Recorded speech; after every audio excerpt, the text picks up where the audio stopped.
You know that feeling? Late at night, maybe you hear a floorboard creak upstairs, and you just asterisk, no asterisk, it's not the house settling. That was me maybe an hour ago. But the noise, it wasn't upstairs. It sounded like it came from inside the living room closet. Like a coat hanger, you know, that sharp little asterisk ting when it scrapes against the metal bar. It's stupid, right? Probably just something falling. But my apartment is old, quiet. I know it sounds. So I muted the TV. Instantly, the silence felt heavy, like it was pressing in on me. I strained my ears, listening so hard my head started to hurt. Nothing. Just the usual low hum from the refrigerator in the kitchen, the faint traffic noise from outside. Normal sounds, but they didn't feel normal anymore. They felt like a thin layer of paint over something else, something waiting underneath. I stayed frozen like that for maybe 5 minutes listening. The logical part of me was screaming to just get up, check the closet, prove myself wrong. But the animal part, the instinct, it kept me glued to the couch. It felt safer to pretend it didn't happen, safer to just sit still and hope whatever it was, wasn't. Then I saw it. A flicker of movement in the reflection on the blank TV screen. It wasn't me. It was darker. Okay, that did it. No more sitting around. Adrenaline kicked in, pure fight or flight. I scrambled off the couch, heart pounding so loud I could feel it in my ears. I needed to check the doors. The front door, that was the priority. Needed to make sure it was locked, bolted, secure. I practically ran to it, fumbling with the deadbolt. Locked. Chain on. Okay. Relief washed over me for a second, but it was shallow. Because if the door was locked, how did that noise happen? My apartment isn't big. Living room, kitchen, hallway, bedroom, bathroom, that's it. After checking the front door, I stood in the living room again, trying to decide what to do. Check the closet, confront the source of the noise, or just retreat to the bedroom, lock that door too, and hope for morning. Cowardly, maybe, but tempting. I glanced back towards the hallway where I saw the shadow. It was just an empty archway now, darkness pooled just beyond the reach of the flickering bulb. Slowly, carefully, I edged towards the closet where the noise had come from. Every step felt loud on the old floorboards. I held my breath, listening. Nothing, just the damn fridge humming. Reaching the closet, I hesitated. My hand hovered over the doorknob. It was cold, colder than it should be. My mind raced. What if something was really in there? What would I even do? I don't own a weapon, not even a decent baseball bat.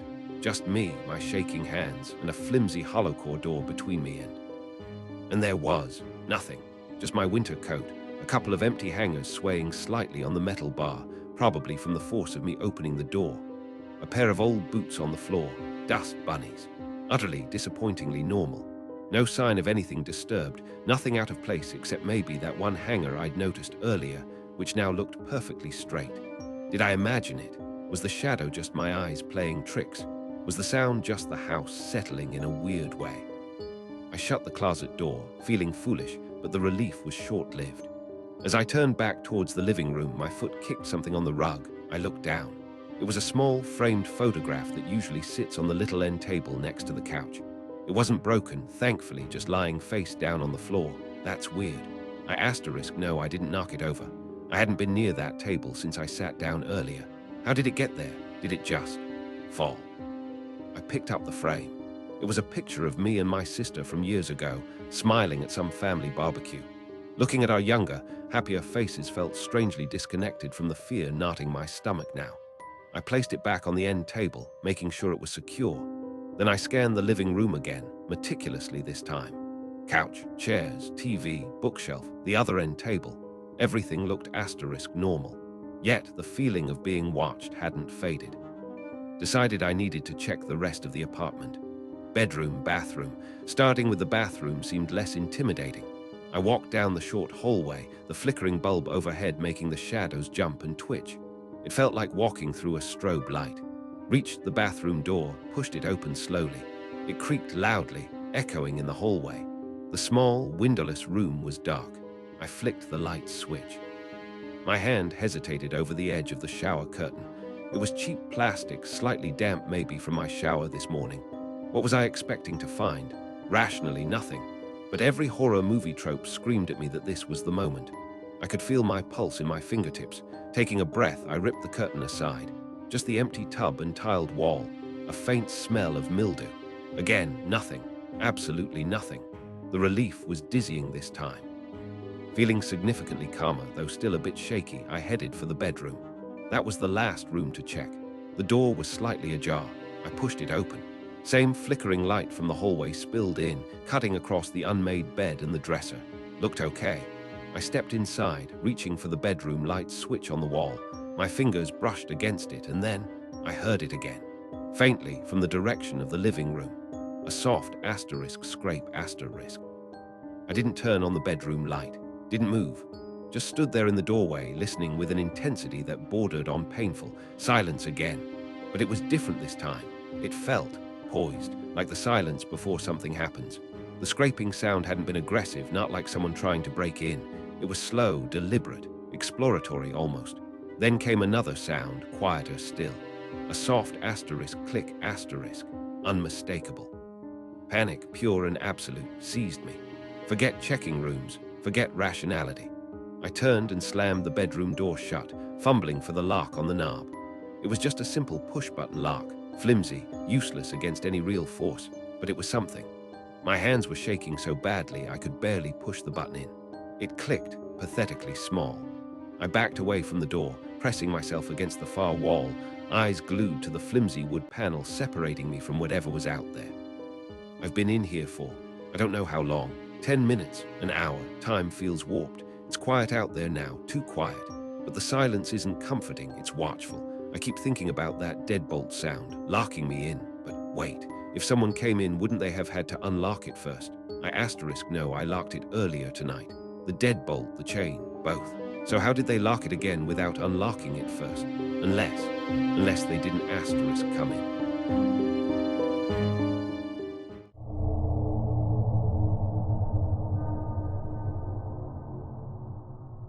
You know that feeling when you absolutely no you're not alone, even before you see or hear anything definite. My eyes snapped open in the pitch-dark bedroom, heart suddenly kicking against my ribs like it wanted out. Every hair on my arm stood on end. It wasn't a loud crash or anything obvious like that. It was a shuffling, a soft, dragging sound from downstairs, where absolutely no sound should have been coming from at 3 in the morning. Okay, so adrenaline hits you fast, right? My first instinct was pure panic, grab the phone, call the cops, hide in the closet. But then this other thought crept in, colder and sharper. What if they heard me? What if making a sound, any sound, was the wrong move? I slid out of bed, feet landing silently on the worn carpet. The floorboards didn't creak, thank God. I crept towards the bedroom door, barely breathing, straining my ears. The shuffling had stopped again. Now it was just silence. I had to know. I couldn't just stand there waiting. Taking the deepest, quietest breath I possibly could, I slowly pushed the door open just a few more inches. My eyes scanned the top of the staircase leading down into the darkness of the first floor. Nothing immediately visible, just the familiar shapes of the hallway wall, the dusty runner carpet. But then I saw it. Logic completely abandoned me then. Some primal mix of fear and territorial anger took over. I found myself moving, padding down the stairs one excruciating step at a time, heart hammering so loud I was sure they could hear it. My hands slid along the smooth, cool banister. Reaching the bottom, I peered around the corner into the living room. And there they were, 2 men, just standing there, not ransacking, not stuffing valuables into bags. I froze, trapped halfway between the stairs and the living room doorway. My mouth was dry, my mind racing. "Who are you? What do you want?" I stammered, the words barely audible. I expected shouting, demands for cash, keys, something. Anything that fit the script of a break-in. But the thin one just kept smiling that awful, empty smile. He took a step towards me, slow and unhurried. The heavy-set guy didn't move, just kept his head slightly bowed, like he was waiting for instructions. While the thin guy held my attention with that creepy smile and those unnerving questions, I noticed the other one, the silent, heavy-set one, starting to move. But it wasn't what you'd expect. He wasn't yanking drawers open or sweeping things off shelves. He moved slowly, deliberately, around the edges of the room. He reached out and ran his fingers lightly over the dusty frame of a family photo on the mantelpiece. Me and my parents, years ago. "Look, just tell me what you want," I pleaded, trying to keep my voice steady, trying to make sense of this impossible situation. My brain was desperately trying to slot this into a category it understood, robbery, maybe some kind of weird intimidation tactic, but nothing fit. Their calmness, their lack of urgency, the strange way the silent one was interacting with my belongings. It was all wrong. The thin one chuckled softly, a dry, rustling sound. "What do we want?" The thin one, the smiler, took another slow step towards me, closing the distance slightly. His eyes never left mine.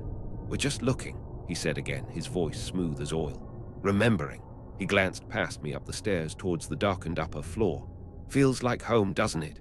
Then his gaze snapped back to me, sharp and piercing. "You look comfortable here, Mark." He said my name, Mark. How did he know my name? I hadn't told him. It wasn't on display anywhere downstairs. As if on cue, the silent, heavy-set man stopped his slow tour of the room. He was standing beside the old grandfather clock that came with the house, the one I never bothered to wind. It stood silent in the corner, coated in a thin layer of dust. He reached out one thick-fingered hand and tapped lightly on the glass face, the sound sharp in the tense silence. Tick, tick, almost like he was testing it. The thin man glanced over at him, then back at me, his smile unwavering. "How do you know my name?" I demanded, my voice trembling despite myself. The thin man just chuckled again. "Oh, we know lots of things, Mark. We know you usually leave for work around 7:30. We know you get takeout from that Thai place down the street most Tuesdays. We know your parents live upstate. We know you haven't spoken to your sister in 6 months." He listed these facts casually, clinically, like reading from a file. Each detail landed like a physical blow. "How?" The thin man leaned forward slightly, conspiratorially. "The people who lived here before you," he said, his voice dropping lower, "the Hendersons, nice enough couple, but they didn't quite fit, not really. The house didn't agree with them after a while." He paused, letting the words hang in the dusty air. Things needed changing. Adjustments had to be made. His tone was conversational, almost mundane, but the implication sent a tremor down my spine. Didn't fit, adjustments. Suddenly, their attention shifted. They stopped looking around the room, stopped reminiscing or asking about the house.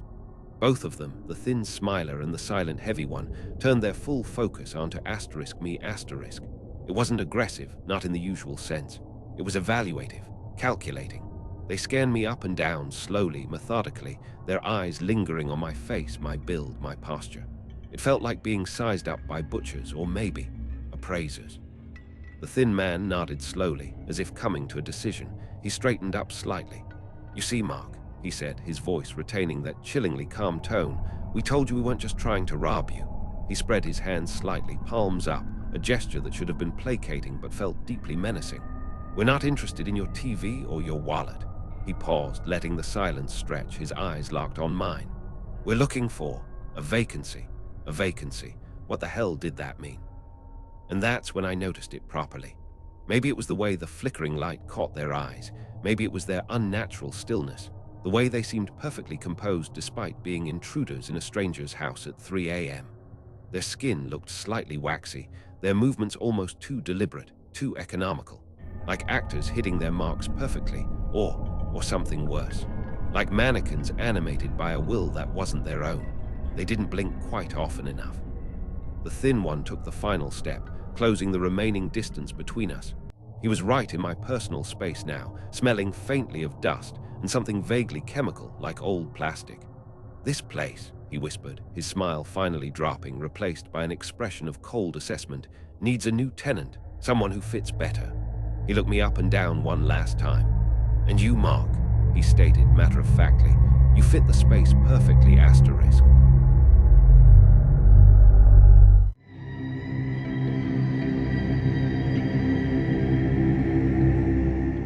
They're right outside the door. Listen, that scratching sound, that's them. It's been going on for maybe 10 minutes, and it's the only thing louder than the blood rushing in my ears right now. This room, it's supposed to be impenetrable. Steel-lined, separate ventilation, solid core door with multiple deadbolts. I sunk half my savings into this thing after the break-in down the street last year.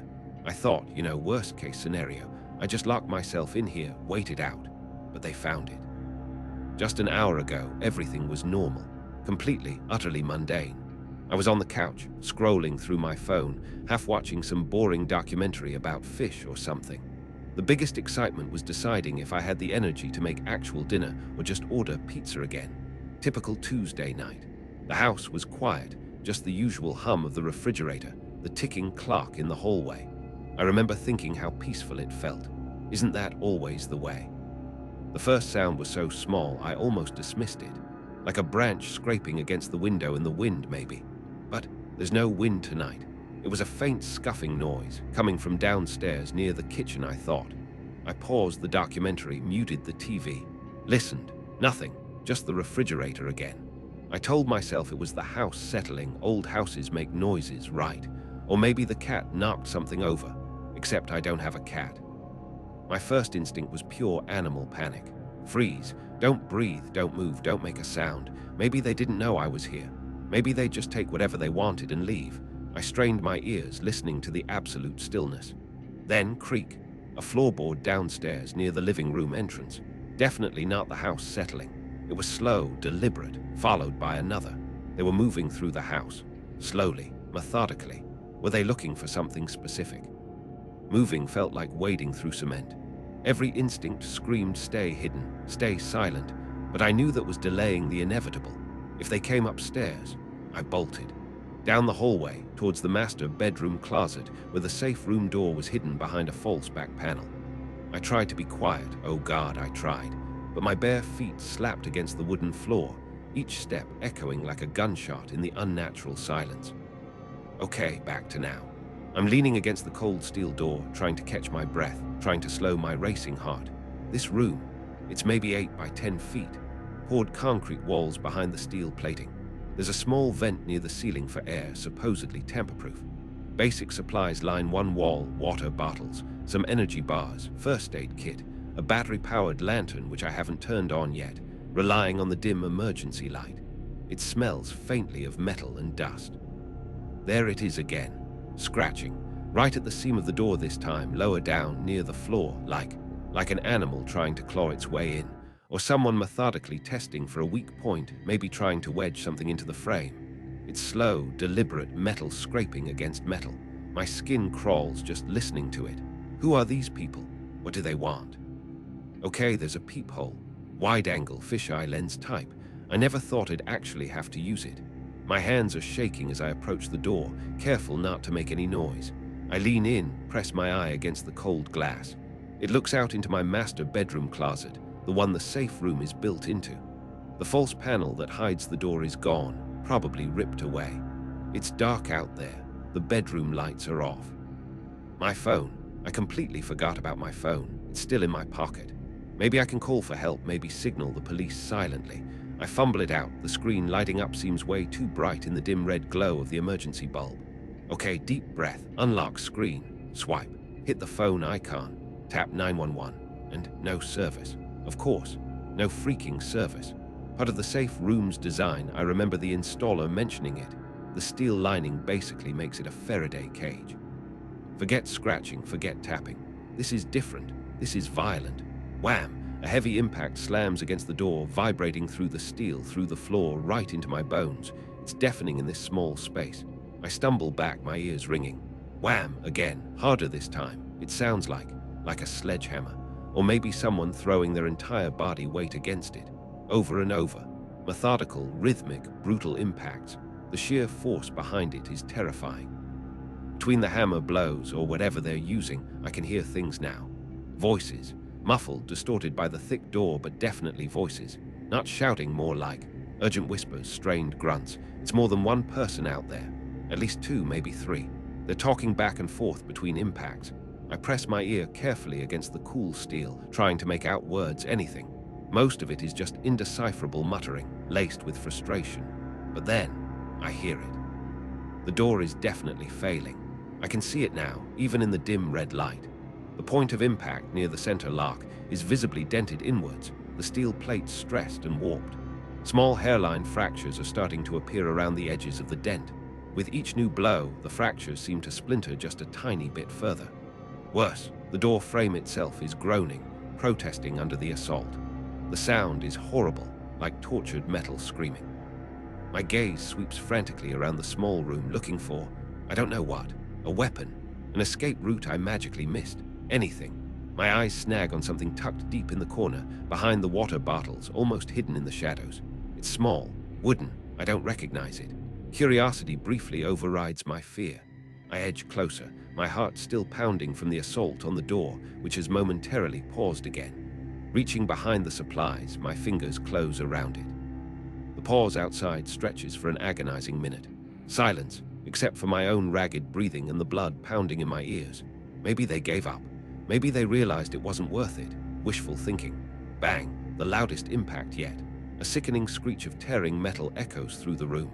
They aren't using a hammer anymore, it sounds like. A pry bar. Something is being forced into the seam near the damaged lock. Metal groans and shrieks under immense pressure. With a final, ear-splitting shriek of tortured metal, the door rips open, or at least bends outwards enough for someone to squeeze through. I flinch, squeezing my eyes shut, bracing for the attack, the blow, whatever horror was coming. But nothing happens. Slowly, tentatively, I open my eyes. A figure is silhouetted in the jagged opening, leaning in cautiously. Then another joins him. I can't make out features in the darkness beyond, just shapes against the faint light filtering from the house.